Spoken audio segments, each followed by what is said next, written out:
Hi there, my name's Ria and I'm one of the therapists with It's All About You Wellbeing here in Devon. I'm what's known as a GSRD therapist, and that stands for Gender, Sexual and Relationship Diversity.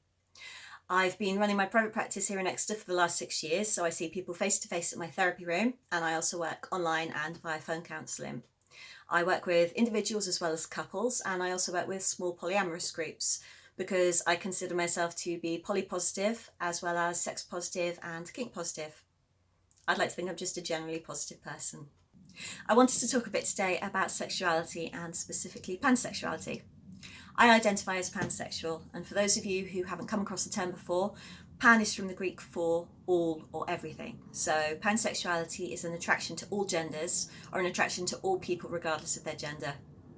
The Latin equivalent, which is also used sometimes, is omnisexual, or you might hear omniromantic for people who are just romantically attracted to all genders. But generally speaking, I think more people are familiar with the word pan at the moment, especially a lot of younger people, and it's the word that I like best. It has nothing to do with my own gender. I'm cisgender myself, so I was assigned female at birth, and I feel female and I'm comfortable being female. People sometimes ask what's the difference between bisexual and pansexual, and this is only my opinion, but my answer would be there isn't really a difference.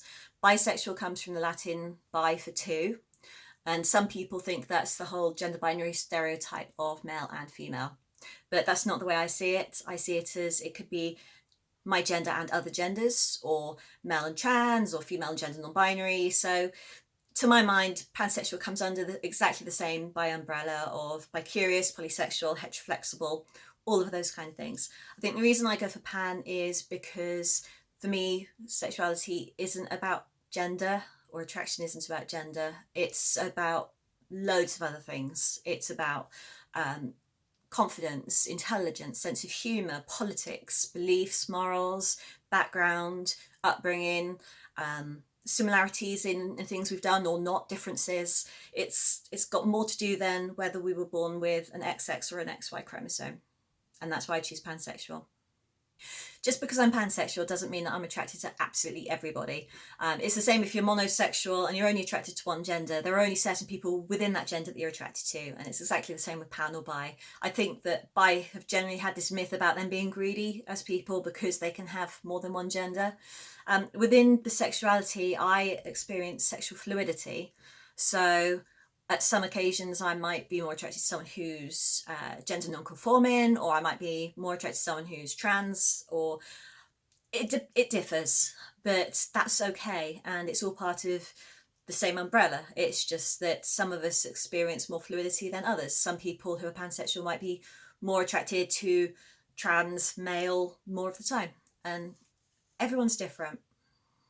Let's talk a bit about problems that pan people might face. I think the biggest one is probably bi invisibility. So there's a lot of press around straight people, gay people, lesbians, trans, but not so much around bi or pan, even less around pan. And there are very few role models out there for bisexuals and pansexuals. So I think a lot of pan people have to explain themselves, which can be quite wearing sometimes when a person doesn't understand where you're coming from. Then there's the assumptions that get made. So say you are a pan man in a relationship with a gay man, people might just assume that you're gay. And again, it's unfair to label someone like that if that's not the label they're choosing for themselves. Just because they're in a what appears to be a gay relationship at the time doesn't mean that they're gay. So I think there's a lot of assumptions that are made around sexuality that pansexual people are quite invisible. And if you're in a heteronormative relationship, why would people question it? Because they will just see a man and a woman and just assume that you're straight, probably, when actually you're not. So I think there's a certain sense of isolation for people who are pan, and quite a lot of people who are bi, because they aren't really accepted by the straight community or the queer community. They don't quite fit in. I think when it comes to mental health, it's quite well known that people in the LGBTQ plus communities often suffer poor mental health. They're not necessarily understood by the people, or they feel like minorities, or their friends don't understand them. They have difficulties in their relationships, etc. So if you're suffering with anxiety and depression, don't be scared to reach out to your friends. I get a lot of clients telling me they don't want to burden people, And yet I know from my own experience that if one of my friends comes to me and says that they're going through problems, I feel honoured that they've shared it with me. And I feel really good about myself that I'm actually able to listen to them. Even if I can't help them, I can listen to them. And that's all some people need. So tell your friends how you're feeling, share it with them.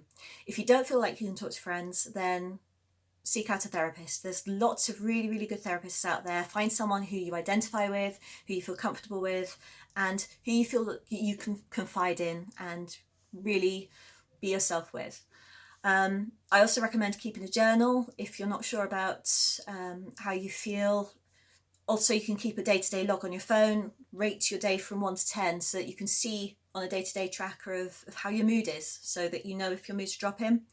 And if you are someone who gets very depressed, then have a safety plan in place. So know exactly what you're going to do, who you're going to contact, where you're going to spend your time, and how you're going to keep yourself safe if you start experiencing really bad depression.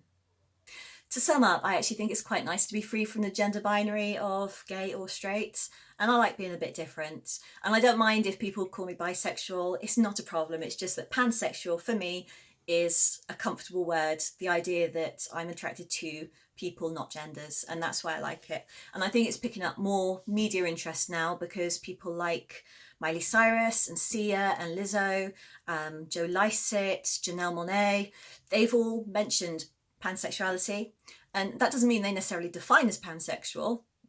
They might do, they might not, they might change, they might decide that they're gay, straight, lesbian, bicurious.